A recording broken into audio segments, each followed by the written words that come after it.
Assalamualaikum warahmatullahi wabarakatuh.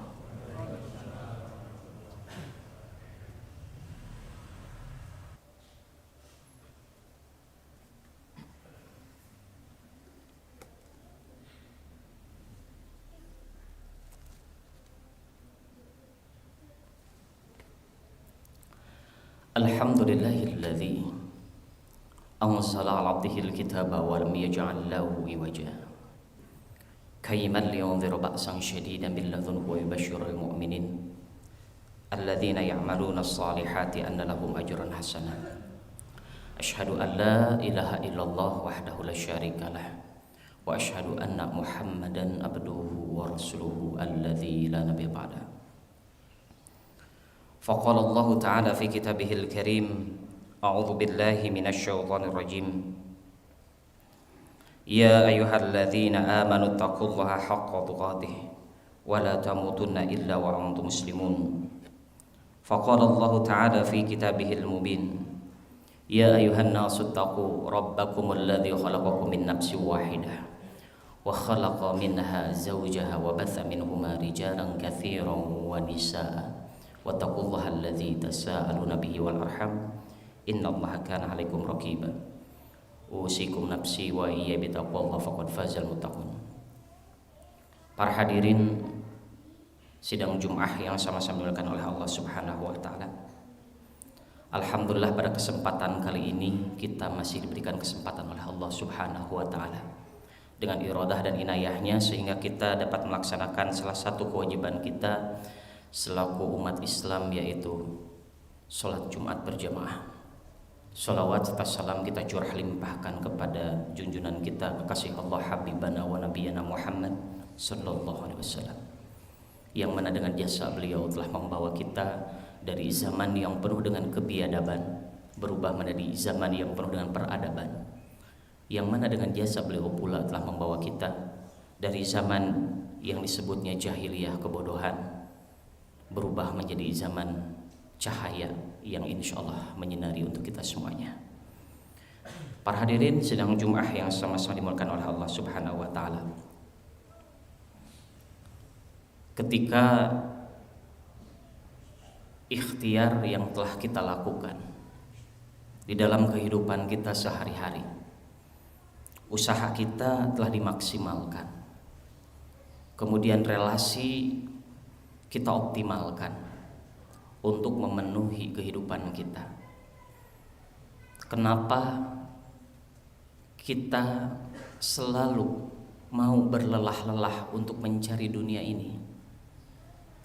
Tetapi hakikatnya, kenapa untuk dunia kita berani untuk berlelah-lelah, sedangkan untuk akhirat kita tidak mau untuk berlelah? Karena mungkin di antara kita memahami bahwasannya kita hidup di dunia ini harus serba berkecukupan. Kalimatnya apa? Harus semua terpenuhi. Tetapi pada hakikatnya Allah menjelaskan dan Allah berfirman di dalam Al-Quran bahwasannya rezeki itu sudah dijamin bagi setiap makhluk yang Allah ciptakan. Apa dalilnya? A'udzubillahi minasyaitonir rajim. Wa ma min dabbatin fil ardi illa 'alallahi rizquha. Tidaklah Allah ciptakan seluruh makhluk hidup, seluruh hewan melata termasuk di dalamnya manusia. Makhluk hidup yang Allah ciptakan semuanya Allah bertanggung jawab memberikan rezekinya masing-masing. Maka yang jadi pertanyaan, kenapa kadang-kadang kita selalu membandingkan kepercayaan kita kepada manusia kadang-kadang melebihi kepercayaan kita kepada Allah? Salah satu contohnya adalah ketika kita naik angkot atau alat transportasi, kita menyetop abangnya, kemudian kita naik sampai angkotnya, kemudian di hati kita ada keyakinan kita akan sampai ke tujuan tanpa pernah, bahkan mungkin jarang yang menanyakan kepada tukang atau kepada angkotnya atau kepada supirnya mengatakan seperti ini, "Bang, apakah masih belajar untuk mengendarai mobilnya?" Padahal tidak ada yang bisa menjamin kita bisa sampai ke tujuan. Tetapi yang jadi pertanyaan, Bukankah Allah telah menjamin rizki setiap hambanya? Allah telah menjamin rizki setiap makhluknya, tetapi masih ada pertanyaan. Apa mungkin dengan tahajud hutang kita bisa terlunasi? Apa mungkin dengan duha rizki kita sudah Allah jamin? Bahkan apa mungkin kita menjauhi riba, bisnis kita itu bisa bertahan lama? Kalimatnya adalah sesungguhnya yang bertahan adalah yang bertuhan. Berarti konsep Islam, konsep Allah dan konsep Al-Quran mengajarkan kepada kita adalah kepercayaan kita kepada ayat Allah. Karena Allah telah berfirman dalam Al-Quran, maka mustahil dalam Al-Quran ada kemustahilan. Maka sesuai dengan hikmah yang disebutkan oleh Imam Ibnu Athaillah As-Sakandari di hikmah ke-6-nya, maka jangan pernah lepas kita dari berdoa kepada Allah. Karena orang yang banyak berusaha tanpa berdoa menandakan dirinya sombong. Tetapi ada orang yang berdoa saja tanpa berikhtiar menandakan dirinya malas. Berarti bagaimana konsepnya? Doa dan ikhtiar harus diselaraskan. Maka hikmah yang disebutkan oleh Imam Ibnu Athaillah As-Sakandari mengatakan dalam hikmah ke-6-nya, la yakun amadu ta'akhuril a'ta'i ma'a ilhahi fid du'ai mujiban la ya'sika. Imam Ibnu Athaillah adalah pakar dalam memanajemen qalbu, sehingga hati ini harus benar-benar dimanage. Hati ini kita harus tahu bagaimana keadaan hati kita, sehingga di dalam berdoa pun, kenapa doa kita sampai sekarang seolah-olah belum dikabulkan? Maka Imam Ibnu Athaillah As-Sakandari menyebutkan di dalam hikmahnya seperti ini. Jangan sampai menjadikan pengabulan Allah di dalam keterlambatan doa kita. Sekali lagi, jangan sampai keterlambatan Allah di dalam menyampaikan doa kita atau mengabulkan doa kita itu menyebabkan kita putus asa, atau lebih parahnya kita tidak mau berdoa lagi pada Allah. Perhatikan, doa yang sebenarnya itu sudah Allah jamin akan dikabulkan. Apa dalilnya? Ud'uni astajib lakum. Kalian berdoa kepadaku, kata Allah, maka aku yang akan mencukupkan apa yang menjadi urusan kalian. Kalian berdoa kepadaku, bermunajat kepadaku, kata Allah, maka seluruh urusan kalian akan dijamin oleh Allah.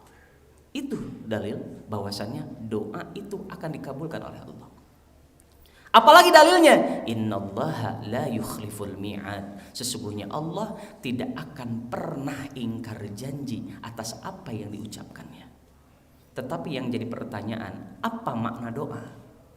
Doa itu disebutkan oleh para ulama adalah ar-raja, harapan. Sekali lagi, doa itu adalah ar-raja, harapan.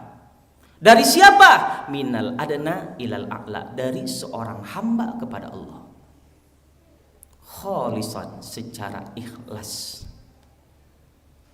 Bagaimana para ulama menyebutkan ciri-ciri keikhlasan? Ikhlas itu disebutkan oleh para ulama bahwasannya ikhlas itu tidak akan bertambah kalau faktornya dipuji oleh seseorang. Dan ikhlas itu tidak akan berkurang kalau dihina oleh seseorang. Jadi ikhlas itu seperti apa? Ikhlas itu akan senantiasa bertambah terus, meningkat terus tanpa perlu pujian dan hinaan dari orang. Maka kalimatnya, doa itu harus ada unsur ikhlas ketika berdoanya. Tetapi harus kita ingat, doa itu akan dikabulkan oleh Allah, bukan yang kita pilih, tetapi yang Allah pilih. Jadi yang perlu kita garis bawahi bahwasannya doa yang dikabulkan oleh Allah bukan pilihan kita, tetapi pilihan Allah. Kenapa seperti itu? Bisa jadi kita menganggap sesuatu itu baik, tetapi menurut Allah tidak ada kebaikan di dalamnya. Bisa jadi kita menganggap sesuatu itu buruk, tetapi Allah menyebutkan atau terdapat di dalamnya ada kebaikan kepada kita.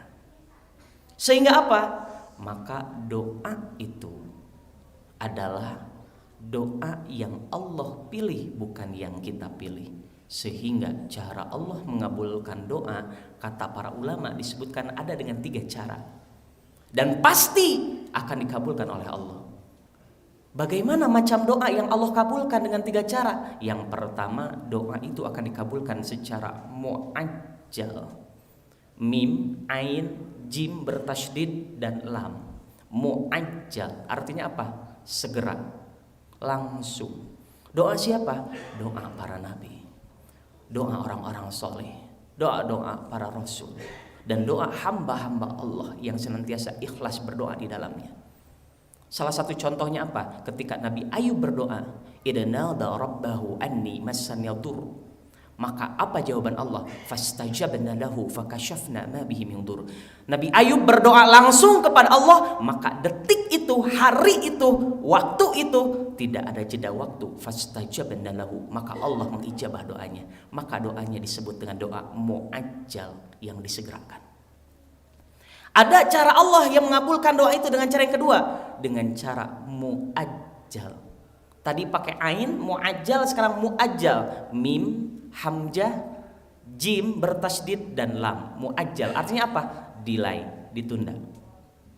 Bisa jadi kita mengharapkan pada Allah, ya Allah, ya Rabbana, ya Tuhan kami, kabulkanlah doa kami. Tetapi dikabulkan 5 tahun, 10 tahun, bahkan setelah kita wafat baru dikabulkan. Itulah cara Allah tetap mengabulkan doa seorang hamba, tetapi ditunda, delay.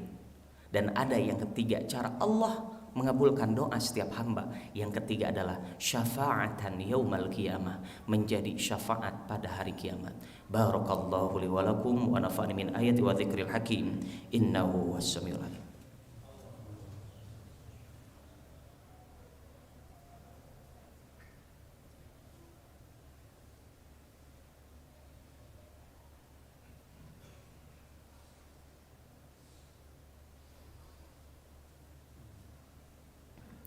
Alhamdulillahilladzi hadana li hadza wa ma kunna linahtadiya laula an hadanallah.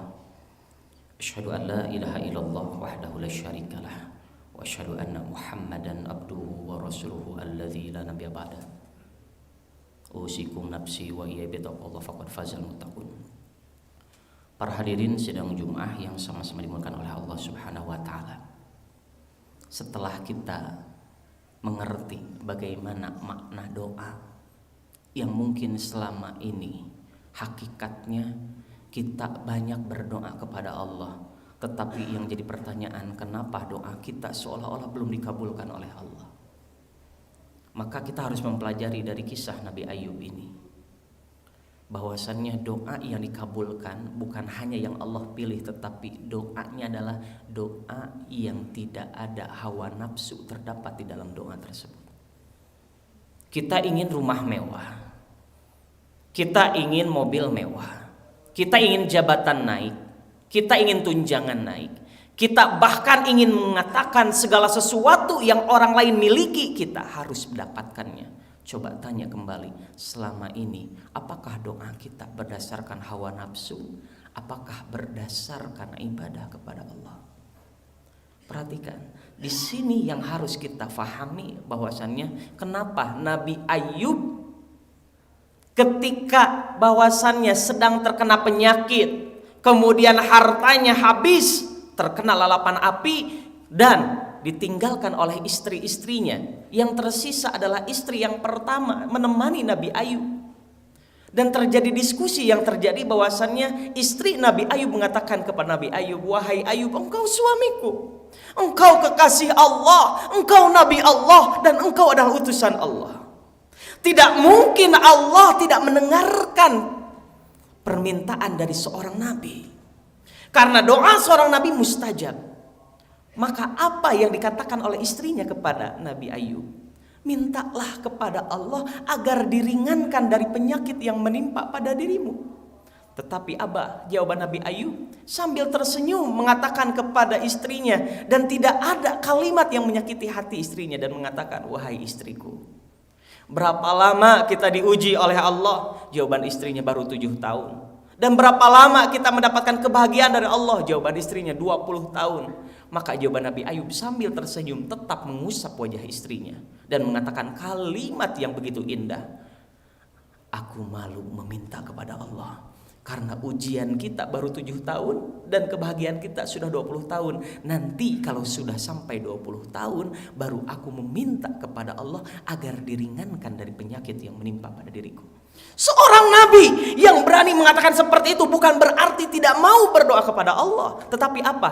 Seorang nabi yang kedudukannya sudah al-arif billah, sudah mengenal kepada Allah, sudah cinta kepada Allah, sehingga dia memilah dan memilih mana doa yang berdasarkan nafsu, mana doa yang berdasarkan ibadah. Inilah yang mungkin harus kita pelajari dari kisah Nabi Ayub. Selama ini jangan sampai kita memaksa kepada Allah atas doa yang berdasarkan hawa nafsu. Kan hakikatnya apa? Bisa jadi jatuhnya kepada istidraj. Allah mengabulkan tetapi kita tidak bersyukur. Apa yang terjadi? Allah tenggelamkan semuanya. Qarun, Fir'aun, Allah tenggelamkan itu semuanya. Karena kenapa? Mungkin mereka berdoa tetapi berdoanya berdasarkan hawa nafsu. Maka hikmah yang terjadi, kenapa doa yang selama ini Allah seolah-olah menunda doa kita? Apa alasannya? Ternyata disebutkan oleh para ulama. Alasan pertama adalah Allah sedang menguji hamba. Ketika doa tersebut dinantikan, apakah hamba tersebut semakin beriman kepada Allah, apakah semakin kufur kepada Allah. Itu hikmah pertama. Hikmah kedua, kenapa doa selalu atau ibaratkan seolah-olah ditunda oleh Allah? Karena Allah akan mengabulkan doa setiap hamba, bukan yang diinginkan oleh hamba tetapi yang dibutuhkan oleh setiap hamba.